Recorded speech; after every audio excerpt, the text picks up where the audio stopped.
From the Presidential Palace, Manila, Dateline Malacañang.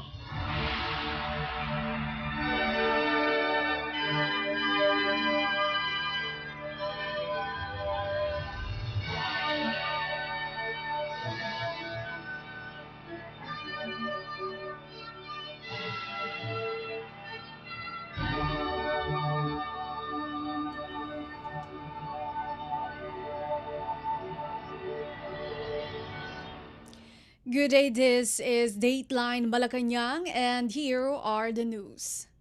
On the top story, Philippine President Ferdinand R. Marcos Jr. attended the alliance signing between Partido Federal ng Pilipinas or PFP and Lakas CMD. Lakas CMD is the first political party that allied with the PFP after the president announced that PFP should team up with other political parties in preparation for the 2025 midterm elections. PFP is the political party of President Marcos. Let us listen to Philippine President Ferdinand R. Marcos Jr. We mark today a significant moment, not just for Philippine politics, but also for the field of public service. As we now formalize as the members of both parties have now formalized and built an alliance that will propel our country towards the bagong Pilipinas that we envision. What we have conceptualized is what really began in the previous campaign and the previous election. And we are encouraged, and lumakas ang loob natin dahil ang isinisigaw natin nung kampanya ay ang pagkakaisa, unity. Kaya't binuo natin yung tinatawag nga naman na uniteam. And ito naman, nakita naman natin na tanggap ng taong bayan ang ating mensahe tungkol sa pagkakaisa. At bukod pa doon, nung tayo matagumpay na sa ating kampanya, matagumpay na tayo sa eleksyon, ang dinala natin, ipinagpatuloy natin yung ating pagkakaisa. Dahil nasimula natin yung tinatawag natin na whole of government approach, na lahat ng bahagi, lahat ng ehensya, lahat ng departamento ng pamahalaan ay sabay-sabay ang galaw. At hindi lamang kagaya ng dati, kung minsan sinasabi, itong mga project na ito sa DPWH lang yan, ito sa DOH yan, hindi na tayo ganun ngayon. Tayo ay nagkakaisa. At sinasabi natin, lahat ng kayang tumulong ay dapat may kasama sa pagtulong, sa pagpaganda ng buhay ng bawat isang Pilipino. Ngayon, kasama din natin dyan ang legislature. Hindi natin kayang gawin executive lamang. Dahil ang ginawa natin, what we are talking about here was transformative politics. We are transforming. We are not recovering. Matagal ko na sinasabi, lalo na sa mga nagtatanong sa amin, the economy is recovering. Sabi ko, hindi ako interesado mag-recover na bumalik tayo sa 2019. Kailangan palitan natin talaga ang patakbo ng pamahalaan. Kailangan natin palitan at pag-isip ang ating patakbo ng kung saan tayo tutungo. And we have to position the Philippines in a way that will take full advantage of the new economy. And to do that, we have to make some very, very fundamental structural and policy changes. We cannot do those policy changes without the support of the legislature. Legislative support for any policy is absolutely necessary. And so that is what I talk about when I talk about the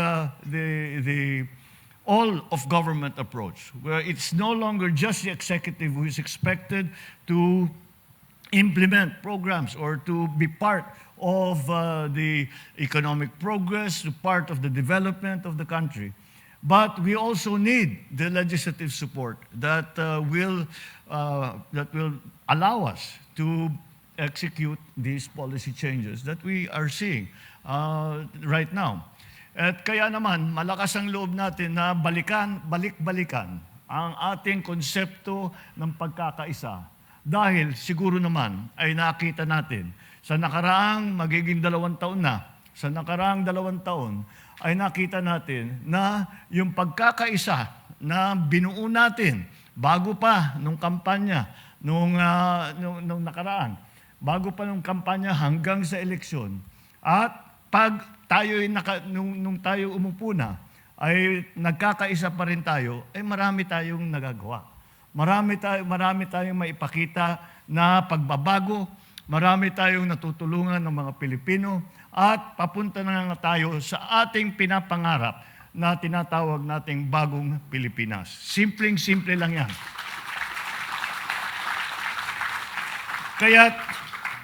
Kaya't ngayon ay sinimula natin ulit na kagaya ng sabi ni Gov. Jun, hindi ito simula, kundi pagpatuloy ng ating pangako na sa taong bayan, na ating isinumpa para sa taong bayan. Naging opisyal na tayo, na sinumpa natin na tayo ay magseserbisyo at pagagandahin natin ang buhay ng bawat Pilipino.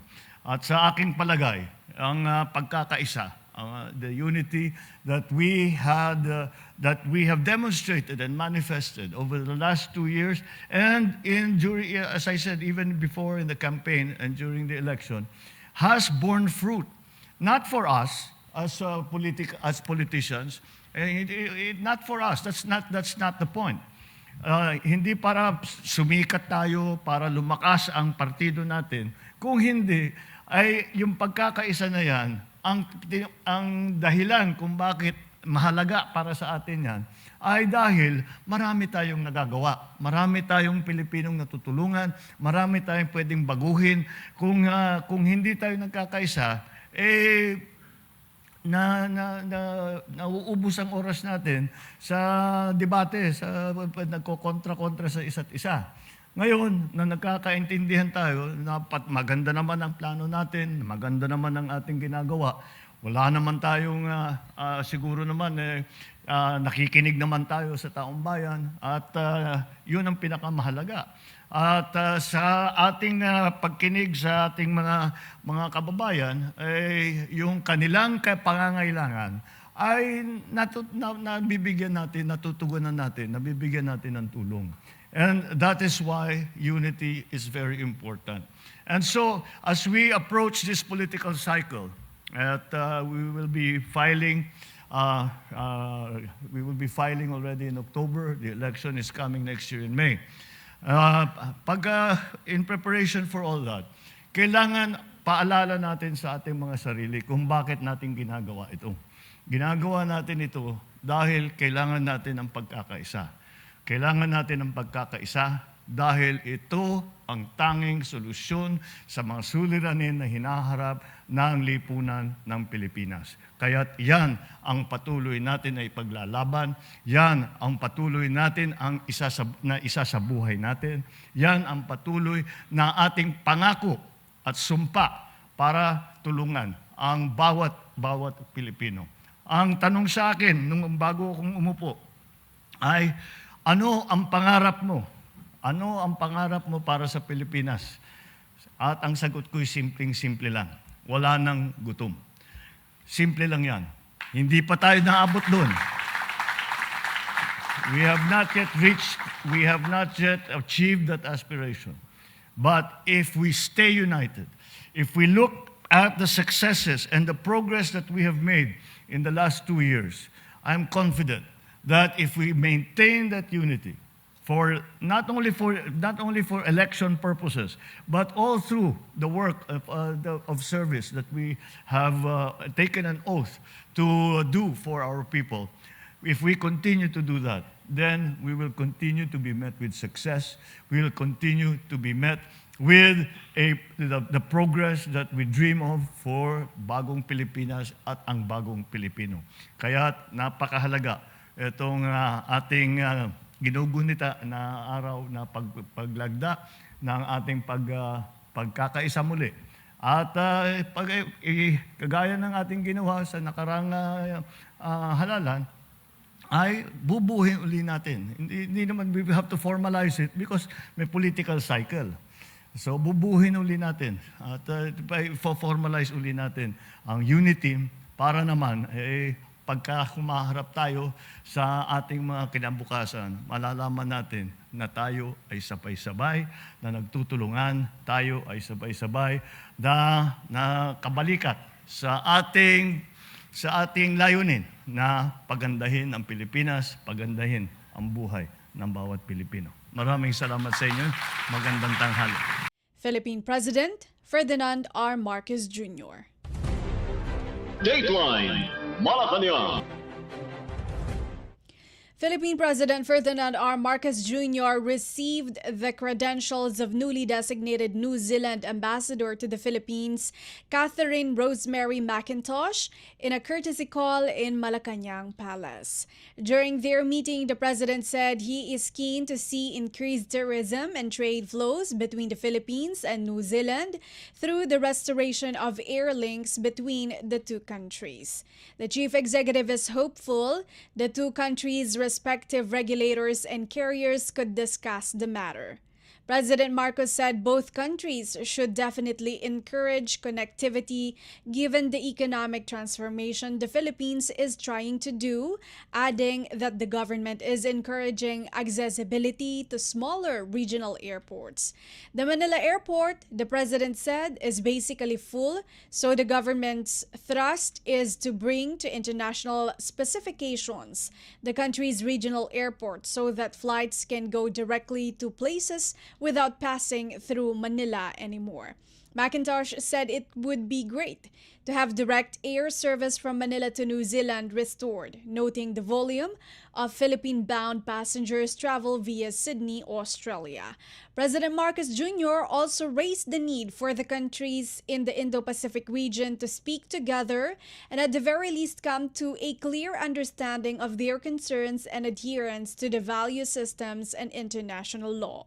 The Philippine President said all smaller countries must really bond together and just make sure that the continuing freedom of navigation and trade in the region is safeguarded. Dateline Malacañang. Philippine President Ferdinand R. Marcos Jr. directed relevant government agencies to focus on serving the 40 million underserved population found to have no formal water supply. The President gave the directive during a meeting with the water sector in Malacañang Palace.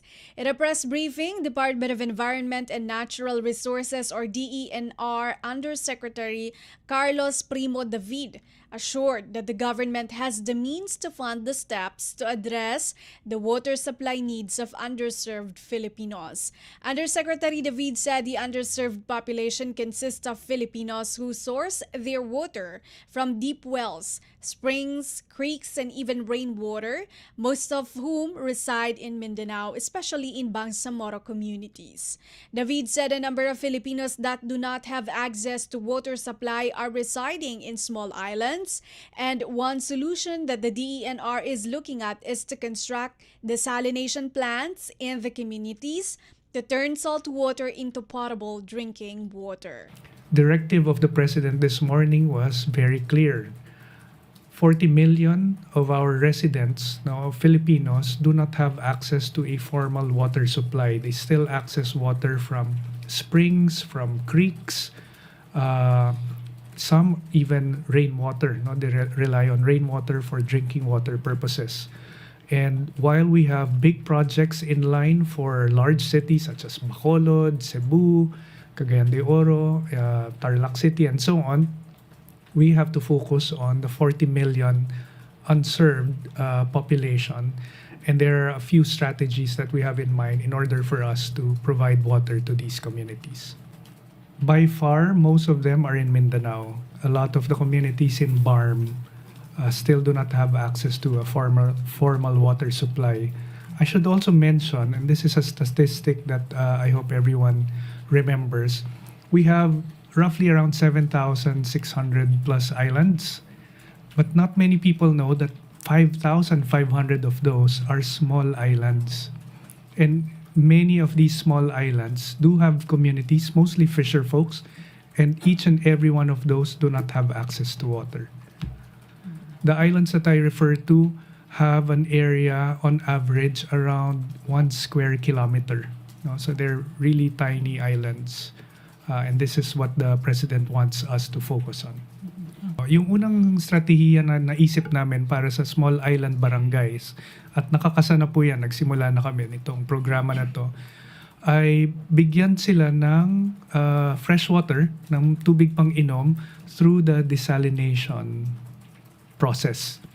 Alam po ng lahat, yung desalination, mahal po yan na proseso at saka kailangan ay may volume para medyo maibsan yung cost ng infrastruktura. But over the years, the technology has improved tremendously and now we have what are called as modular desalination systems. Sinlaki lang siya ng container van at it can provide water to up to around 500 families in each and every desalination plant. Marami tayong iniisip na pagkukunan ng pondo, syempre government funds.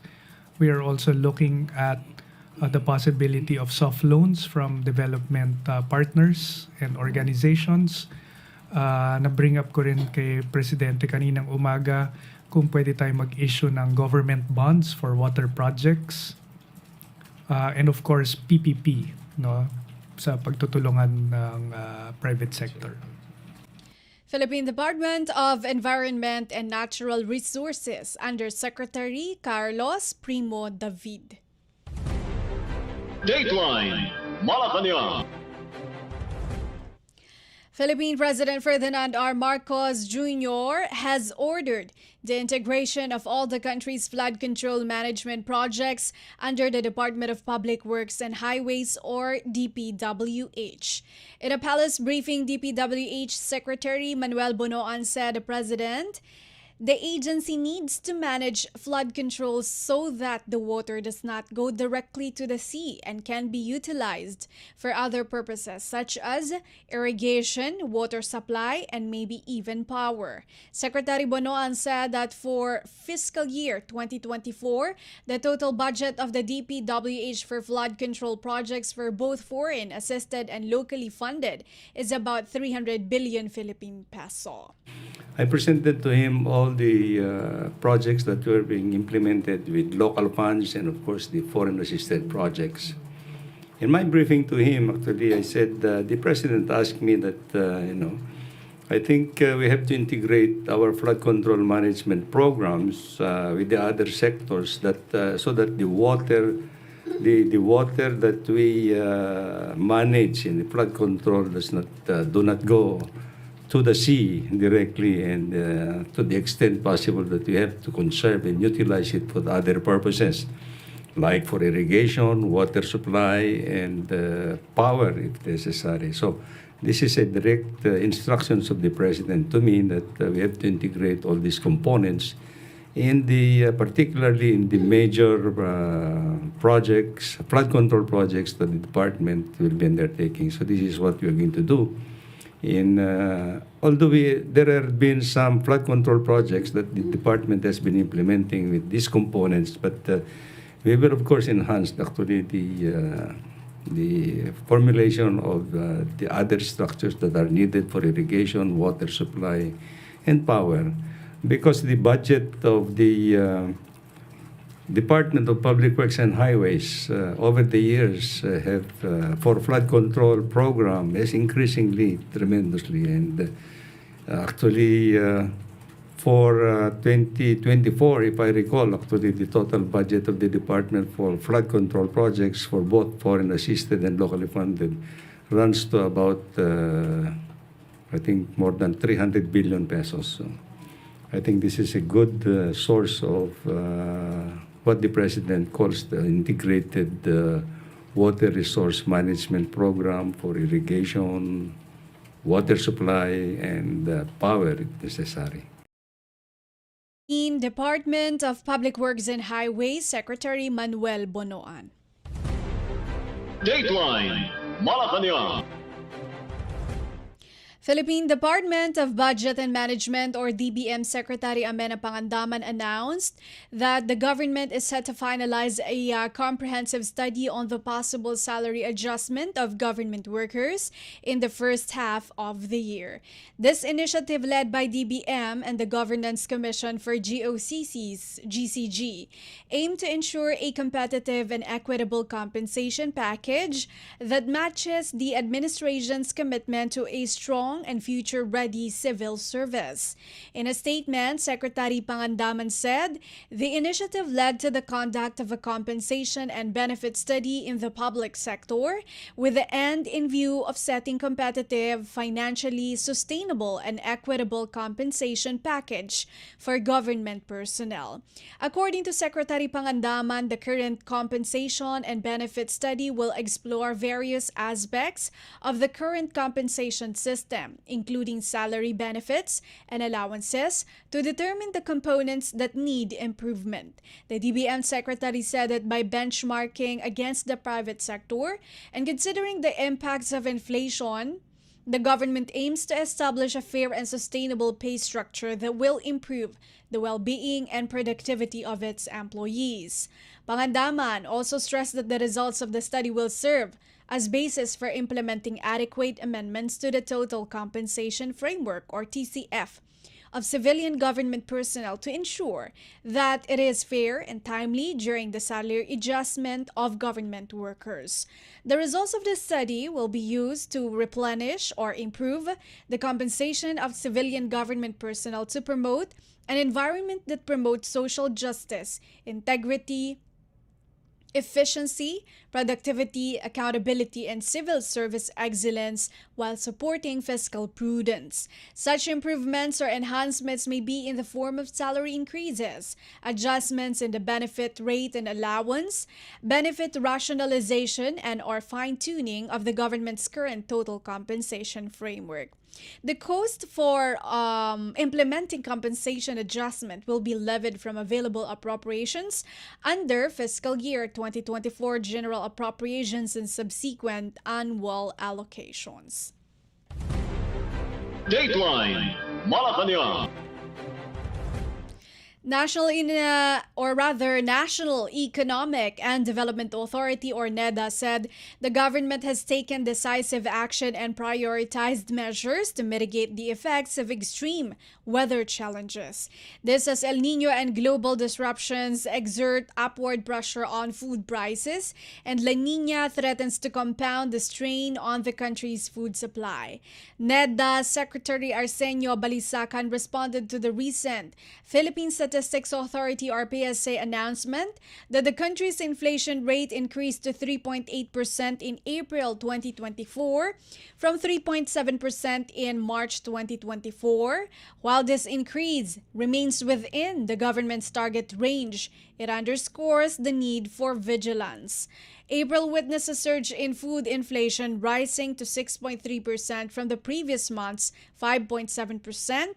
Key contributors include vegetables up by 4.3%, fish up by 0.4%, and ready-made products up by 4.8%. Meanwhile, rice, a staple in Filipino households, recorded a lower inflation rate of 23.9% in April, down from 24.4% in March. Despite this decline, rice remains the primary driver of inflation, accounting for 2.1 percentage points. This thrust aligns with the Philippine Development Plan 2023 to 2028, emphasizing strategies and reforms to modernize the country's agricultural and agribusiness sector. Last April 30, Philippine President Ferdinand R. Marcos Jr. signed Executive Order or EO number 59 to expedite the implementation of the country's infrastructure flagship projects or IFPs. Several IFPs are intended to improve the connectivity of the country's agriculture sector to the market, thus reducing transport costs. EO 59 complements the directives under Administrative Order Number 20. Among others, AO20 reconstituted a surveillance team consisting of the Department of Agriculture, the Department of Trade and Industry, the Bureau of Customs, the Philippine Competition Commission, the Department of the Interior and Local Government, Department of Justice, National Bureau of Investigation, and the Philippine National Police. This team oversees the importation and distribution of agricultural products, prevents price manipulation, and addresses other forms of unfair or anti-competitive commercial practices. Balisacan reaffirms the Marcos administration's unwavering commitment. Dateline Malacañang. The Philippine Department of Migrant Workers, or DMW, said that the Filipino couple working in Hong Kong hurt during a torrential rainstorm over the weekend is now out of danger. In an advisory, the DMW said the wife, who sustained head injuries, was discharged from the hospital on Monday, while her husband, who suffered a leg injury and was successfully operated on, remains in the hospital for observation from his procedure. Hong Kong was hit by its first red rainstorm of the year on Saturday. On Sunday, the DMW reported that the married overseas Filipino workers, or OFWs, working for a resort owner in Sai Kung were taking photos and videos of the storm's damage to the facility when a landslide occurred. The Migrant Workers Office, or MWO, and the Overseas Workers Welfare Administration Office said they continue to monitor their condition. They were provided with an initial financial assistance. Meanwhile, the DMW also reported that there were no incidents of OFWs affected by torrential rains in South Sulawesi Province, Indonesia. The MWO Singapore is currently working with the Philippine Embassy in Jakarta and the Philippine Consulate General in Manado in monitoring the condition of OFWs in Indonesia. Indonesia's National Disaster Mitigation Agency earlier reported that 15 people have died from the heavy rainfall, flash floods, and landslides, while dozens of houses were affected. Dateline Malacañang. Still from the DMW, the Philippine Department of Migrant Workers, or DMW, has partnered with Rizal Commercial Banking Corporation, or RCBC, in a bid to empower overseas Filipino workers, or OFW, and their families through digital finance. DMW Secretary Hans Leo Kakdak signed a memorandum of understanding with RCBC Executive Vice President Lito Villanueva in Makati City on Tuesday to foster and promote a sustainable and inclusive digital economy through collaborative programs on financial education and digital literacy. Through the partnership, the DMW said OFWs can easily open an RCBC telemoney account online using their international mobile number. It will also allow them to access RCBC's wide range of digital banking services, including the RCBC mobile apps and ATM Go. The RCBC Telemoney Savings account can be used to send remittances, which may be received by their beneficiaries in real time, allowing them to avail of preferential home loan rates and qualify for free life insurance. OFWs will also be assisted to transition to becoming entrepreneurs as an RCBC ATM Go merchant partner should they decide to settle back home in support of the government's reintegration program. ATM Go is a neighborhood-type automatic teller machine to bring services even to the most remote communities, underserved and unbanked areas, and geographically isolated and disadvantaged regions. A merchant partner can earn from the convenience fees collected from customers, facilitating financial transactions. Dateline Malacañang. An official of the National Task Force for the West Philippine Sea, or NTF-WPS, said the alleged new arrangement of the Philippine government with China to manage the situation in Ayungin Shoal is a lie fabricated by China to confuse the Filipinos.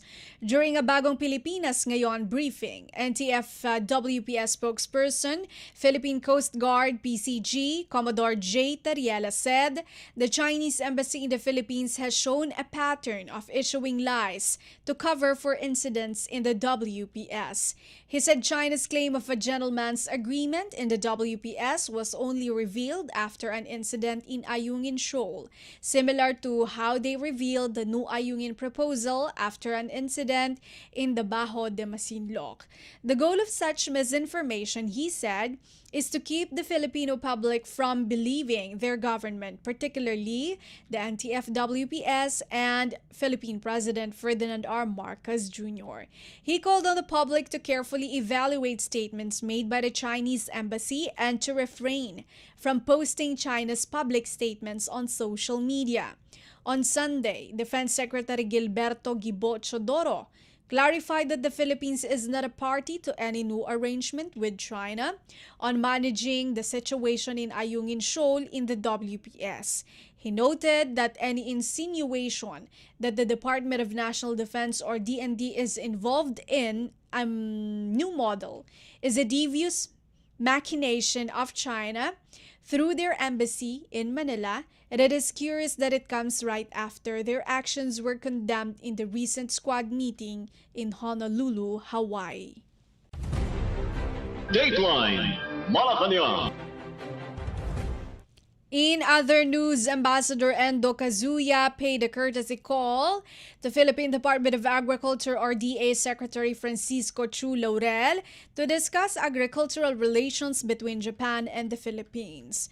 During the meeting, Kazuya conveyed Japanese support for the Philippine agriculture sector. He also expressed his eagerness to further cooperate towards the establishment of a sustainable agro-food system in both countries during the first meeting of the Philippines-Japan Joint Committee on Agriculture on May 31 based on the Memorandum of Cooperation signed in 2023. Similarly, Laurel thanked Japan for its cooperation in agriculture-related areas and expressed his enthusiasm for developing sustainable agriculture and promoting agricultural trade between the two countries. Both pledged to collaborate closely to advance Japan-Philippines agriculture relations. Dateline Malacañang. An agency official said the Philippine Department of Social Welfare and Development, or DSWD, has partnered with some 903 service providers nationwide to aid individuals in crisis situations with their medical and funeral expenses as well as maintenance medicines. According to Assistant Secretary for Disaster Response Management Group Irene Dumlao, these service providers are composed of hospitals, medical centers, dialysis centers, diagnostic clinics, pharmaceutical companies, medical devices or implants companies, and funeral parlors.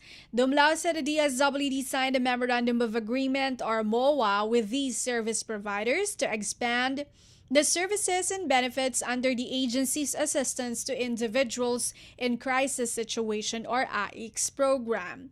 Under the agreement, the service providers will recognize the duly approved and authenticated guaranteed letter, or GL, from the DSW to cover the cost of hospitalizations, laboratory exams, medicines, and assistive devices requested by the AICS clients. A GL is a document issued by the DSWD in favor of the beneficiary addressed to a service provider to guarantee the payment of services. For its part, the DSWD will ensure that it has funds available for the services that will be granted or rendered by the service provider to the AICS beneficiaries. The DSWD is encouraging beneficiaries to coordinate with the nearest DSWD field office or satellite office in their area to avail of the services under the AICS program. Dateline Malacañang. And that is all for today's Dateline Malacañang for Radyo Pilipinas World Service. This has been Bea Gaza. From the Presidential Palace, Manila, Dateline Malacañang.